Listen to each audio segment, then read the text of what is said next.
Stop! Alam mo ba na may character sa One Piece na sobrang misteryoso at halos lahat ng fans gusto malaman? Siya si Joy Boy. Pero sino ba talaga siya? Isipin mo to, si Joy Boy ay isang legend sa One Piece world na may malaking papel sa Void Century. Sabi ng mga ancient texts at poneglyphs, nagkaroon siya ng malaking pangako sa Fishman Island na hindi niya natupad. Pero bakit kaya? Ano ang nangyari?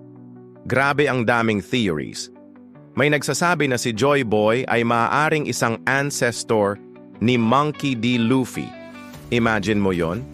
O baka naman siya ang original na wielder ng legendary weapon na connected sa One Piece mismo?